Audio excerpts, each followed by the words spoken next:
Assalamualaikum warahmatullahi wabarakatuh. Selamat datang di dunia beda, sebuah ruang, di mana garis antara cinta dan pengkhianatan begitu tipis hingga tak terlihat. Namaku Maya. Aku pernah memiliki seorang adik yang kuanggap belahan jiwa, dan sebuah keluarga yang hangat. Namun satu perasaan, satu kekaguman terlarang yang kubiarkan merayap di tempat paling terlarang, telah mengubahku menjadi bayangan. Aku menjadi tamu di duniaku sendiri, dan menjadi senjata yang menghancurkan kebahagiaan orang yang paling kusayangi. Kisah ini adalah pengakuanku tentang bagaimana aku, dengan tanganku sendiri, membakar istana kaca milik adikku, hingga tak bersisa.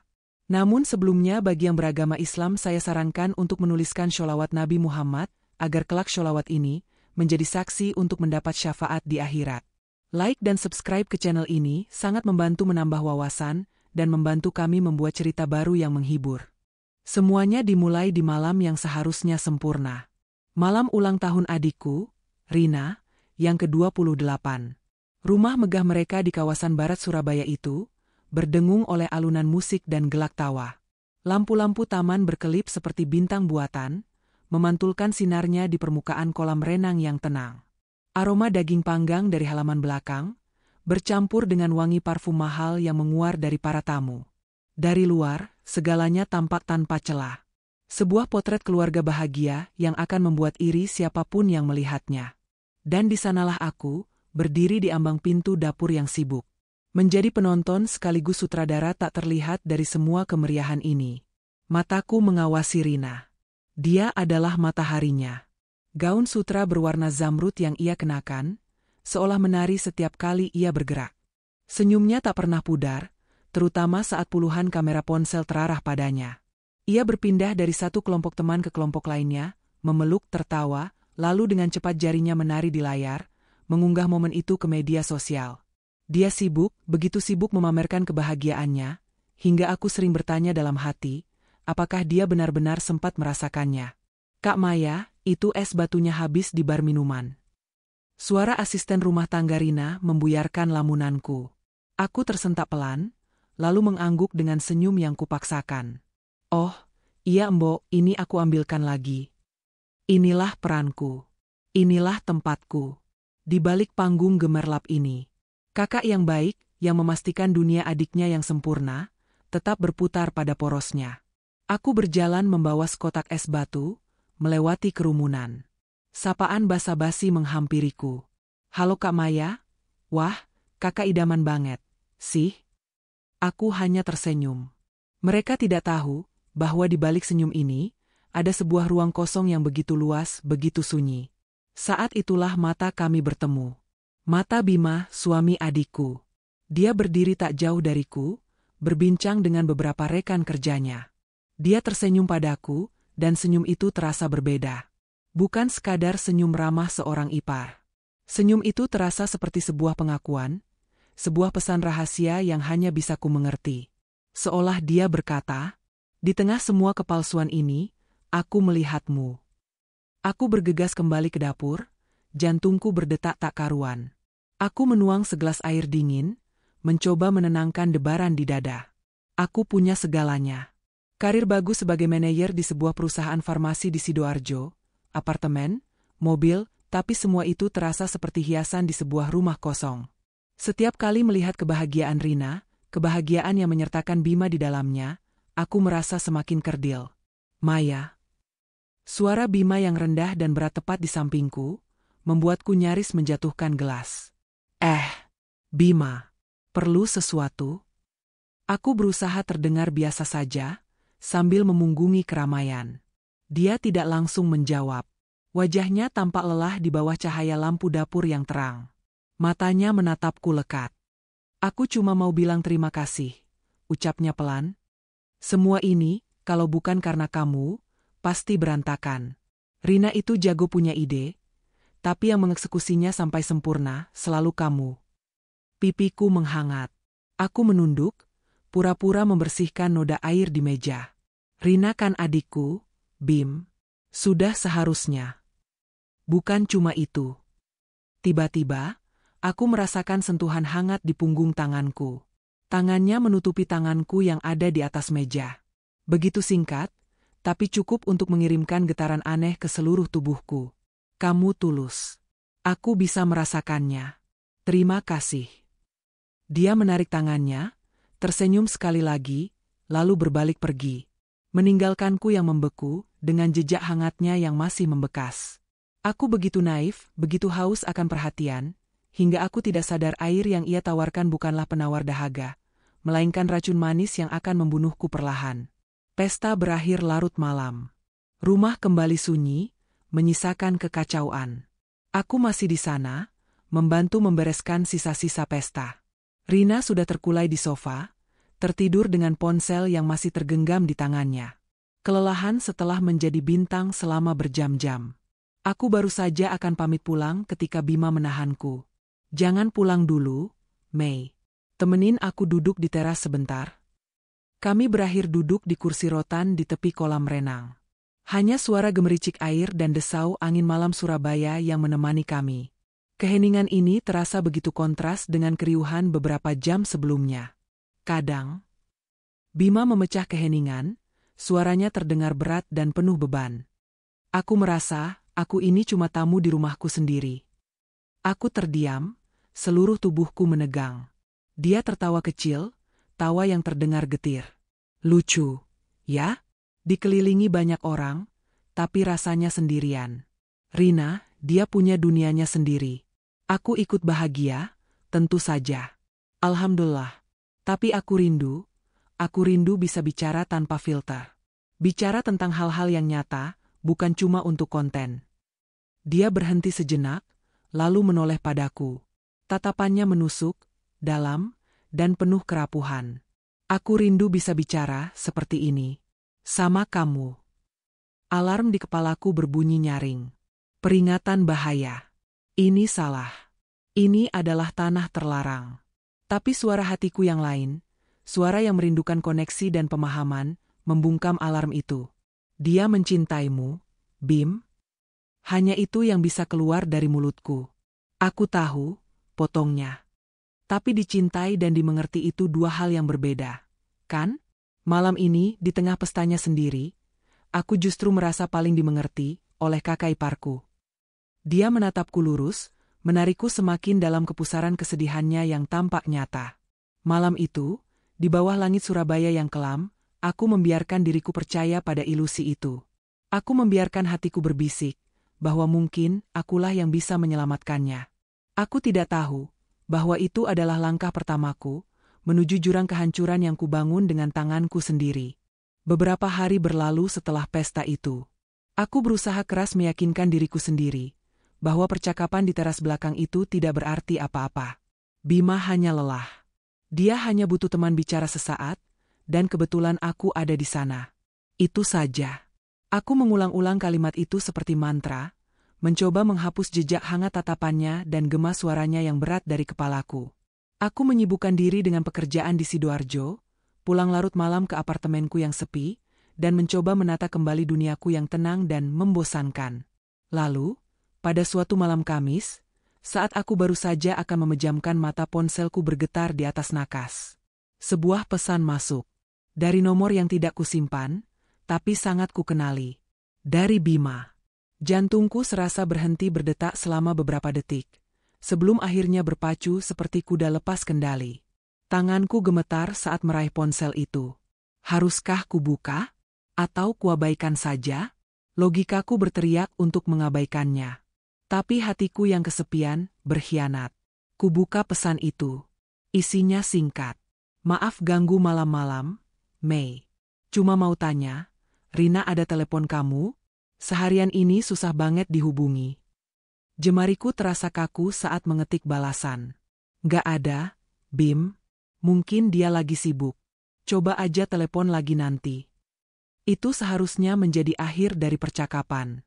Sebuah interaksi singkat dan wajar antara dua ipar. Tapi beberapa menit kemudian, balasan darinya datang lagi. Sudah kucoba. Nggak diangkat. Ya sudah. Lah. Terima kasih ya, Mei. Kamu memang satu-satunya yang bisa diandalkan. Selamat tidur. Satu-satunya yang bisa diandalkan. Kalimat itu lagi. Kalimat sederhana yang entah kenapa Terasa seperti sebuah pelukan hangat di tengah malam yang dingin. Malam itu aku tidur dengan senyum tipis di bibir. Sebuah perasaan gembira yang ganjil dan terlarang. Dan sejak malam itu, gerbang neraka terasa terbuka. Percakapan kami menjadi rutin. Selalu dimulai olehnya, selalu di saat larut malam ketika dunia sudah terlelap. Awalnya hanya seputar Rina. Rina hari ini ada acara sama teman-temannya di Tunjungan Plaza. Pulangnya malam banget. Mei, kamu tahu nggak vitamin yang bagus buat orang yang sering kecapean? Rina kelihatan pucat akhir-akhir ini. Dia membuatku merasa seperti sekutunya, orang kepercayaannya dalam menjaga Rina. Namun perlahan topik itu bergeser. Dari Rina, menjadi tentang dirinya. Tentang pekerjaannya yang penuh tekanan. Tentang hobinya membaca buku yang sudah lama tak tersentuh. Tentang kesepiannya. Setiap malam, dia menuangkan keluh kesahnya padaku. Dan aku menelannya mentah-mentah. Setiap keluhannya tentang Rina yang terlalu sibuk, setiap ceritanya tentang betapa dia merasa tidak dimengerti, menjadi pembenaran bagi diriku sendiri. Aku bukan merusak rumah tangga mereka, aku sedang menolong jiwa yang kesepian. Begitulah bisikan iblis di dalam kepalaku. Hidupku kini punya ritme baru. Pagi hingga sore aku adalah Maya sang manajer. Tapi begitu malam tiba, aku berubah menjadi pendengar setia Bima. Aku jadi sering memeriksa ponsel, menantikan notifikasi pesannya dengan jantung berdebar. Rasa bersalah menggerogotiku setiap kali aku bertemu Rina. Seperti suatu siang di akhir pekan, saat kami makan siang bersama di sebuah kafe di daerah Kertajaya. Kak, lusa aku ada acara amal sama teman-teman sosialitaku. Nanti bantuin aku pilih baju, ya? Celoteh Rina riang, sambil menunjukkan foto-foto gaun di ponselnya. Saat itu juga, ponselku di dalam tas bergetar. Aku tahu itu dari Bima. Tanganku berkeringat dingin. Iya, tentu, jawabku singkat, mencoba fokus pada wajah adikku. Tapi pikiranku sudah melayang pada pesan yang belum kubaca. Bima nanti ikut? Tanyaku, sekadar basa-basi. Rina tertawa kecil. Mana mau dia ikut acara gitu? Paling juga di rumah aja nonton bola. Kakak kan tahu sendiri, Bima itu orangnya rumahan banget. Di saat yang sama, aku diam-diam membaca pesan dari Bima di bawah meja. Seharian di luar lagi. Katanya mau makan siang sama kamu. Tapi setelah ini pasti lanjut lagi sama teman-temannya sampai malam. Untung ada kamu, setidaknya aku nggak benar-benar sendirian hari ini. Dua narasi yang berbeda. Dua dunia yang bertabrakan di kepalaku.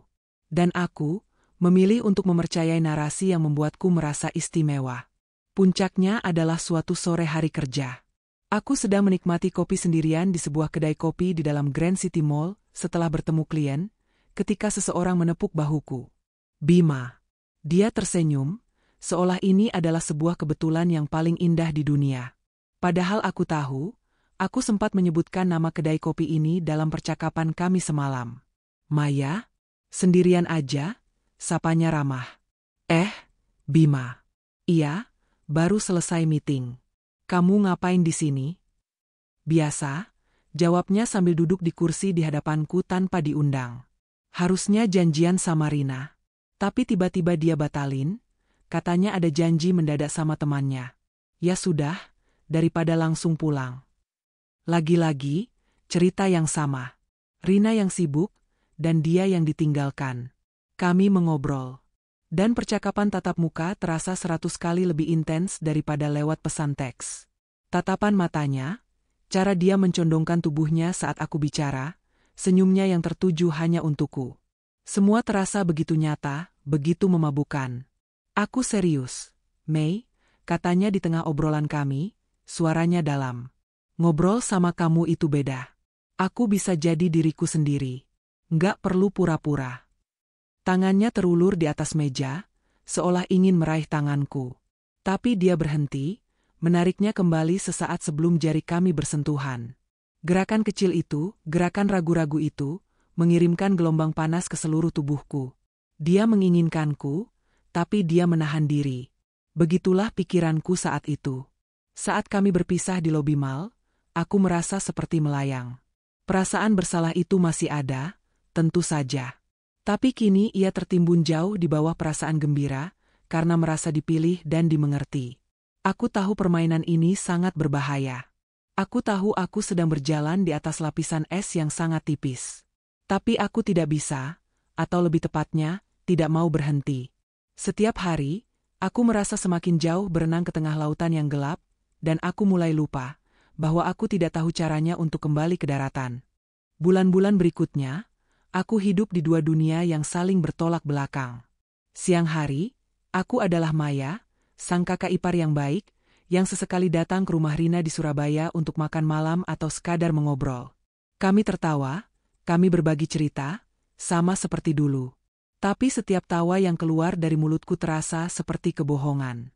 Setiap nasihat yang kuberikan pada Rina tentang pernikahannya, terasa seperti belati yang kuarahkan pada diriku sendiri.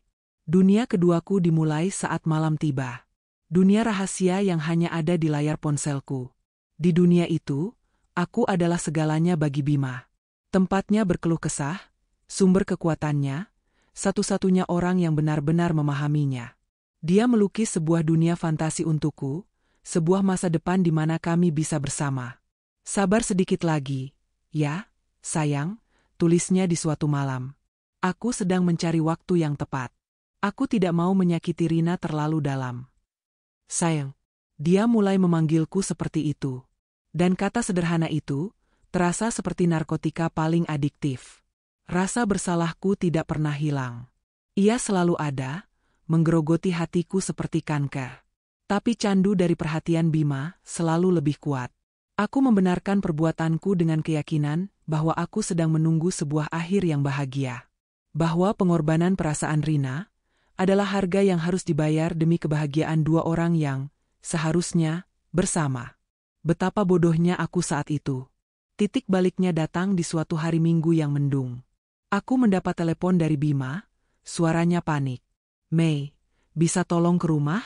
Badan Rina panas tinggi dari semalam, aku nggak bisa tinggalin meeting penting di kantor. Tanpa pikir panjang, aku melajukan mobilku dari Sidoarjo menuju rumah mereka. Kudapati Rina terbaring lemah di tempat tidur, wajahnya pucat dan bibirnya kering. Dia demam tinggi. Seharian itu, aku yang merawatnya. Aku yang mengompres keningnya, aku yang menyuapinya bubur, aku yang memastikan dia minum obatnya. Persis seperti yang selalu kulakukan saat kami kecil dulu. Sore harinya, saat demamnya sedikit turun, Rina menggenggam tanganku. Matanya yang sayu menatapku dengan penuh rasa terima kasih. Kak. Suaranya lemah. Aku beruntung banget punya kakak seperti kamu. Selalu ada buat aku, dari dulu sampai sekarang. Bima juga, dia pasti sibuk sekali, untung ada kamu yang bisa langsung datang. Duar. Kalimat itu menghantamku seperti godam. Setiap katanya terasa membakar kulitku. Di sini aku, merawat adikku yang sakit, sambil menyembunyikan fakta bahwa aku sedang merajut hubungan gelap dengan suaminya. Suami yang lebih mementingkan meeting penting di hari Minggu dibanding merawat istrinya sendiri. Wajah siapa yang pertama kali ia cari saat panik? Wajahku. Siapa yang ia andalkan untuk tugas yang seharusnya menjadi tanggung jawabnya? Aku. Saat itu juga, aku sadar. Aku tidak bisa terus seperti ini. Aku bukan sekadar pendengar curhatnya lagi. Aku sudah menjelma menjadi istri cadangannya. Pengasuh gratis bagi istrinya yang sakit. Aku muak dengan semua kebohongan ini. Aku muak dengan peranku sendiri. Malam itu, setelah memastikan Rina tertidur pulas, aku mengirim pesan singkat pada Bima. Temui aku sekarang. Ada yang perlu kita bicarakan. Penting. Kami bertemu di dalam mobilnya, yang terparkir di sebuah sudut sepi di area taman hiburan Pantai Kenjeran. Suara debur ombak di kejauhan menjadi satu-satunya saksi bisu. Aku tidak membuang waktu. Aku nggak bisa lagi, Bima, kataku, suaraku bergetar menahan tangis dan amarah. Aku nggak bisa lagi hidup dalam kebohongan ini. Setiap kali aku melihat wajah Rina, aku merasa seperti sampah. Aku muak membenci diriku sendiri. Dia menatapku, wajahnya menunjukkan keterkejutan yang tampak tulus. Maya, ada apa? Kenapa tiba-tiba begini? Tiba-tiba? Aku tertawa sinis. Aku merawat adikku yang sakit demam tinggi seharian ini, Bima. Sementara suaminya entah ada di mana dengan alasan meeting. Dan yang lebih parah, Aku melakukannya sambil menyembunyikan fakta bahwa aku mencintai suaminya. Menurutmu, apa aku bisa terus hidup seperti ini? Air mataku akhirnya tumpah. Aku menatapnya dengan putus asa. Aku mohon selesaikan ini. Aku nggak peduli lagi bagaimana caranya. Aku cuma butuh kepastian. Kamu harus milih. Pilih dia, dan aku akan pergi selamanya dari hidup kalian. Atau pilih aku, dan hadapi konsekuensinya bersama-sama. Hening. Bima tidak langsung menjawab. Dia membuang pandang keluar jendela, rahangnya mengeras. Aku menunggu dengan jantung yang serasa akan meledak. Inilah momennya. Momen penentuan dari semua drama yang telah kami ciptakan. Akhirnya, dia menoleh padaku. Matanya tampak berkaca-kaca. Dia meraih kedua tanganku, menggenggamnya erat. Maya, lihat aku, ucapnya lirih. Kamu pikir ini mudah buatku? Kamu pikir aku bahagia dengan semua ini?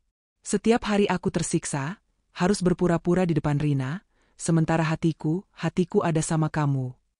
Dia menghela napas berat. Aku nggak mungkin bisa langsung meninggalkan Rina dalam kondisinya yang sekarang. Dia akan hancur, Mei. Keluarga kita akan hancur. Apa kamu mau itu terjadi? Dia menggunakan kata, kita, menjeratku kembali ke dalam masalahnya. Sabar, ya? Aku mohon sama kamu, sabar sedikit lagi. Aku janji, aku sedang mencari jalan keluar yang terbaik untuk semua. Tolong, jangan tinggalin aku sendirian dalam hal ini. Aku butuh kamu. Aku menatap matanya yang memohon. Aku mendengar janjinya yang manis. Aku merasakan genggaman tangannya yang meyakinkan.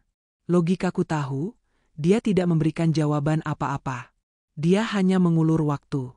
Dia hanya memanipulasiku dengan rasa iba dan tanggung jawab. Tapi hatiku yang bodoh, hatiku yang sudah telanjur mencintainya, memilih untuk percaya. Aku mengangguk lemah, membiarkan sisa air mataku mengalir. Dia menarikku ke dalam pelukannya. Pelukan yang terasa hangat, namun sekaligus menyesakkan. Dia tidak memberiku jawaban malam itu. Dia hanya memberiku sebuah sangkar emas yang lebih indah, yang ia sebut dengan nama harapan. Dan aku, dengan kebodohan yang tak terhingga, memilih untuk melangkah kembali masuk ke dalamnya tidak menyadari bahwa satu-satunya kunci dari sangkar itu selamanya ada di tangannya. 2 bulan berlalu sejak malam di kenjeran itu. 2 bulan aku hidup dalam sangkar emas bernama harapan. Janji Bima menjadi bantalku di malam hari, dan menjadi belenggu di siang hari. Tidak ada yang berubah. Rina masih menjadi istrinya, dan aku masih menjadi rahasianya. Kecemasanku tumbuh setiap hari, subur disirami oleh janji-janji Bima yang tak kunjung ditepati. Waktunya belum pas, Mei, kondisi keuangan lagi nggak stabil, orang tuaku lagi sering main ke rumah. Selalu ada alasan. Selalu ada penundaan. Aku menjadi paranoid. Setiap kali ponselku berdering di dekat Rina, jantungku serasa melompat ke tenggorokan. Bima pun menjadi semakin ceroboh, seolah dia sudah terlalu nyaman dalam permainan ini. Suatu kali, saat kami bertiga sedang makan di sebuah restoran di Pakuwon Mall, Bima meneleponku dengan alasan menanyakan pekerjaan. Tapi di awal telepon, nyaris saja dia memanggilku, sayang. Sebelum akhirnya meralatnya dengan cepat menjadi, Mea. Aku melihat Rina mengangkat alisnya sejenak, sebuah kerutan kecil muncul di keningnya, sebelum ia kembali sibuk dengan makanannya. Tapi aku melihatnya. Dan malam itu aku tidak bisa tidur. Tirai persembunyian kami yang tebal, mulai menipis. Benangnya mulai terkoyak, satu persatu. Dan yang pertama kali menyadari robekan itu, tentu saja, adalah Rina. Dia tidak mengatakannya secara langsung. Tapi aku bisa merasakannya. Caranya menatapku kini berbeda. Lebih lama, lebih tajam, seolah mencoba menembus pertahanan yang kubangun di wajahku. Dia mulai sering melontarkan pertanyaan-pertanyaan yang terasa seperti jebakan. Kak, akhir-akhir ini kok kayaknya kurusan? Banyak pikiran, ya? Tanyanya suatu sore saat aku mampir ke rumahnya. Ah, enggak, kok. Cuma lagi sibuk aja di kantor. Jawabku, menghindari tatapannya. Oh, gitu. Sahutnya pelan. Bima juga sama. Sering banget bengong sekarang. Kalau ditanya kenapa, jawabannya juga selalu, Sibuk. Kalian berdua kompak, ya? Jantungku terasa diremas. Apakah dia tahu? Tidak mungkin. Ini hanya perasaanku saja. Aku mencoba menenangkan diriku, tapi benih kecurigaan Rina sudah ditanam.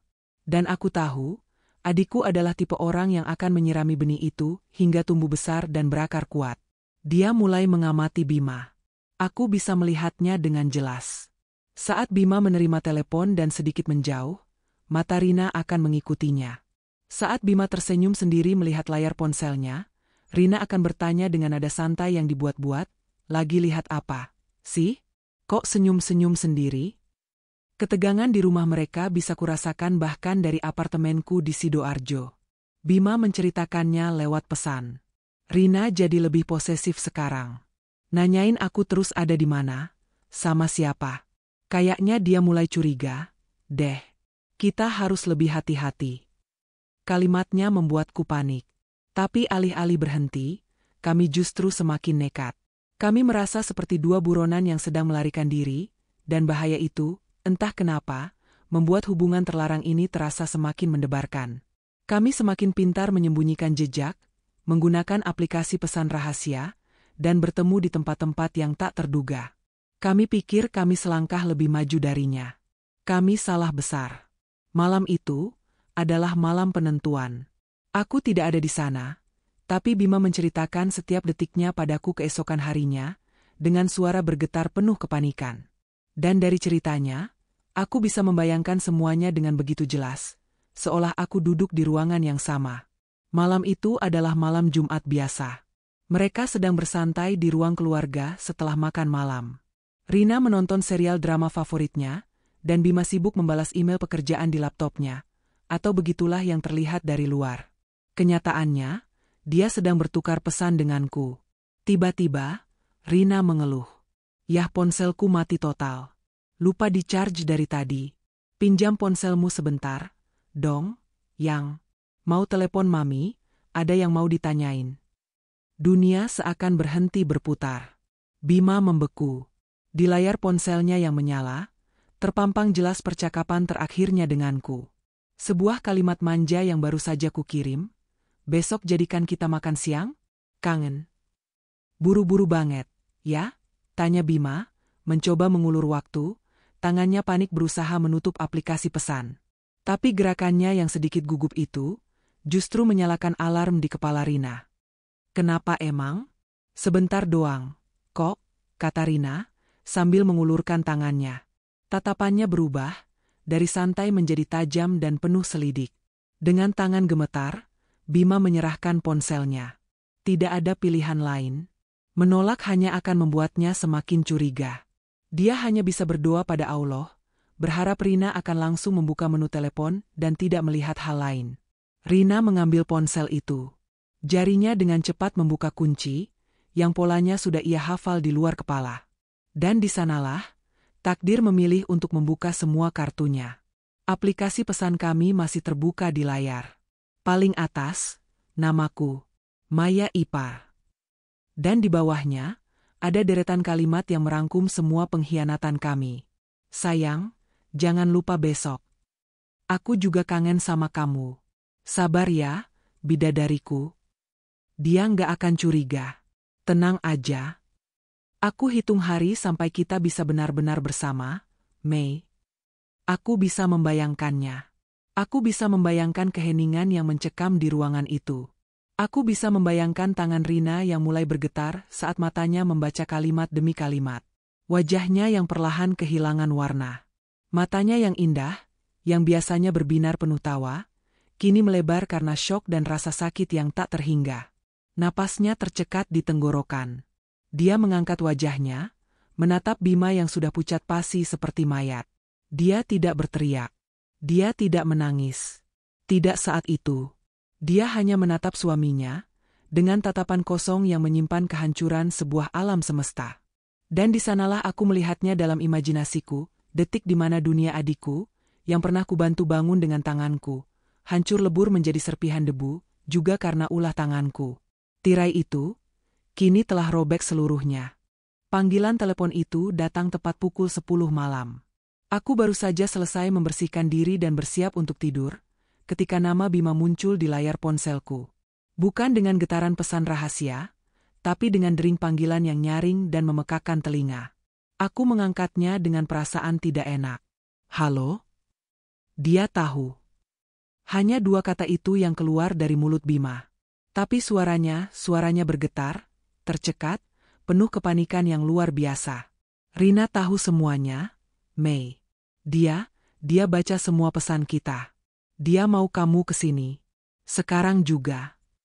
Darah serasa surut dari wajahku. Ponsel nyaris terlepas dari genggamanku yang basah oleh keringat dingin. "Apa?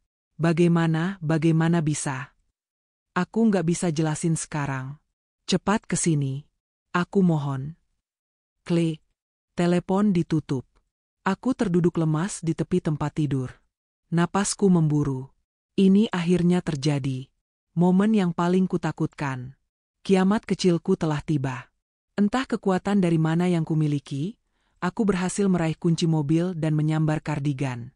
Perjalanan dari Sidoarjo ke Surabaya yang biasanya terasa singkat, malam itu terasa seperti perjalanan menuju tiang gantungan. Pikiranku kalut. Apa yang harus kukatakan? Bagaimana cara meminta maaf? Skenario-skenario terburuk berputar di kepalaku seperti film rusak. Saat aku tiba di depan rumah mereka, suasana sudah terasa aneh. Gerbangnya terbuka lebar, tapi rumah itu tampak gelap dan sunyi. Terlalu sunyi. Jantungku berdebar begitu kencang hingga terasa sakit saat aku melangkah masuk. Dan di sanalah mereka. Di ruang keluarga yang pernah menjadi saksi tawa dan kehangatan kami. Kini, ruangan itu terasa seperti ruang sidang yang dingin. Rina duduk tegak di sofa tunggalnya. Wajahnya pucat, tanpa ekspresi. Matanya yang biasanya berbinar, kini tampak kosong dan gelap. Dia seperti patung porselen yang indah, namun retak di mana-mana. Bima berdiri di sudut ruangan, gelisah, tidak berani menatapku ataupun istrinya. Dia tampak seperti terdakwa yang sudah pasrah menanti vonis. Aku berdiri kaku di ambang pintu, tak berani melangkah lebih jauh. Udara di ruangan itu terasa begitu berat, begitu pekat oleh rasa sakit dan pengkhianatan, hingga aku kesulitan bernapas. Rina akhirnya bergerak. Bukan untuk menatapku, tapi untuk mengambil ponsel Bima yang tergeletak di meja. Dia tidak mengatakan apa-apa. Dia hanya mengangkat ponsel itu sedikit, layarnya masih menyala, menunjukkan percakapan kami. Sebuah gestur kecil yang lebih menusuk dari ribuan makian. "Jadi?" Suara Rina akhirnya memecah keheningan. Suaranya datar, tanpa emosi, lebih dingin dari es. "Selama ini, di belakangku, di bawah atap rumahku, ini yang kalian berdua lakukan." Bima mulai angkat bicara, suaranya terbata-bata. "Rin, sayang, ini semua salah paham. Aku bisa jelaskan?" "Jelaskan?" potong Rina, matanya kini menatap lurus ke arah Bima. Tatapannya begitu tajam, begitu menghakimi. "Jelaskan bagian mana, Bima? Bagian di mana kamu memanggil kakakku dengan sebutan bidadari? Atau bagian di mana kamu berjanji padanya untuk meninggalkan aku? Bagian mana yang salah kupahami?" Bima terdiam, mati kutu. Tak ada satupun pembelaan yang bisa ia utarakan. Lalu, tatapan Rina beralih padaku. Untuk pertama kalinya malam itu, dia menatapku. Dan tatapan itu menghancurkanku. Tidak ada lagi panggilan Kak. Tidak ada lagi kehangatan. Yang ada hanya kekecewaan yang begitu dalam. "Dan kamu, Maya." Setiap suku kata dari namaku yang ia ucapkan, terasa seperti tamparan. "Aku ini adikmu. Darah dagingmu sendiri. Apa salahku sama kamu, sampai kamu tega melakukan ini padaku? Di rumahku? Dengan suamiku?" Air mataku sudah tak terbendung lagi. Aku melangkah maju, ingin bersujud di kakinya. "Rina, maafin aku salah. Aku hilaf, aku mohon." "Diam." Bentakan Rina yang tiba-tiba itu membuatku terlonjak kaget. Wajahnya yang tadi dingin, kini memerah karena amarah yang tertahan. Tapi yang terjadi selanjutnya, lebih menyakitkan dari bentakan manapun. Bima, melihatku menjadi sasaran amarah Rina, sepertinya melihat sebuah kesempatan untuk menyelamatkan dirinya sendiri. Dia melangkah maju, menempatkan dirinya di antara aku dan Rina. "Benar, Rin? Ini semua bukan sepenuhnya salahku," katanya dengan nada panik, menunjuk ke arahku. Maya yang salah mengartikan perhatianku selama ini. Dia yang terus-menerus menghubungiku, dia yang terus mengejarku. Aku cuma kasihan karena dia kesepian. Waktu seakan berhenti. Napasku tercekat. Aku menatap Bima dengan tidak percaya. Laki-laki yang selama berbulan-bulan membisikkan janji-janji manis padaku. Laki-laki yang mengaku hanya bisa menjadi dirinya sendiri saat bersamaku. Laki-laki yang kuanggap sebagai pahlawan dan korban. Kini, di hadapan istrinya, dia melemparku ke bawah bus, menjadikan aku satu-satunya penjahat dalam cerita ini. Dia pengecut. Seorang pengecut yang paling hina. Ilusi itu, fantasi itu, hancur berkeping-keping dalam sekejap. Rina menatap Bima, lalu menatapku, dengan senyum sinis yang paling menyakitkan yang pernah kulihat. Seolah dia berkata, "Lihatlah laki-laki yang kalian perebutkan ini." Dia berdiri dari kursinya. Gerakannya tenang dan penuh martabat. "Aku tidak peduli lagi siapa yang memulai dan siapa yang mengakhiri," katanya, suaranya kembali dingin. "Kalian berdua sama saja. Kalian menjijikkan." Dia berjalan ke arah pintu, lalu berhenti dan menoleh pada kami untuk terakhir kalinya. "Sekarang keluar dari rumahku. Bawa semua barang-barangmu, Bima. Dan kamu, Maya, jangan pernah lagi menunjukkan wajahmu di hadapanku ataupun keluargaku. Mulai detik ini, aku tidak punya kakak." Malam itu, di ruang keluarga yang terasa seperti neraka, aku tidak hanya kehilangan adikku. Aku kehilangan laki-laki yang sia-sia kuperjuangkan. Tapi yang paling menyakitkan dari semuanya, aku kehilangan sisa-sisa terakhir dari harga diriku sendiri, yang hancur berserakan tanpa sisa, diinjak-injak oleh pengkhianatan dan kebodohanku. Malam itu, aku pulang. Tapi aku tidak benar-benar pulang. Aku berkendara tanpa tujuan di jalanan Surabaya yang mulai lengang, sebelum akhirnya naluriku membawaku kembali ke apartemenku di Sidoarjo. Tempat yang dulu kuanggap sebagai istana kesendirianku, kini terasa seperti penjara yang dingin dan hampa. Aku tidak menangis. Air mataku sudah kering. Yang tersisa hanyalah kekosongan yang begitu luas, begitu berat. Hari-hari berikutnya berlalu seperti dalam kabut. Aku mengambil cuti dari pekerjaan. Aku mengurung diri. Panggilan telepon dari orang tuaku tidak kuangkat. Aku tidak sanggup mendengar suara mereka yang pasti sudah tahu, yang pasti penuh dengan kekecewaan. Kata-kata terakhir Rina terngiang-ngiang di kepalaku, "Mulai detik ini, aku tidak punya kakak." Sebuah vonis mati bagi hubungan kami. Bima, dia lenyap. Setelah malam itu, dia tidak pernah mencoba menghubungiku. Aku tahu dari seorang sepupu jauh, bahwa proses perceraiannya dengan Rina berjalan cepat dan buruk. Dia keluar dari rumah itu, tanpa mendapatkan apa-apa selain pakaian yang melekat di badannya. Dia juga, kata sepupuku, akhirnya keluar dari pekerjaannya. Hancur. Sama sepertiku. Tapi mengetahui kehancurannya tidak memberiku kepuasan sedikitpun. Karena kami hancur bersama, dalam kubangan yang kami gali sendiri. Aku berada di titik terendah dalam hidupku. Saat aku menatap cermin, aku tidak lagi mengenali perempuan di pantulan itu. Wajahnya kuyu, matanya kosong, dan di seluruh auranya terpatri sebuah kata, penyesalan.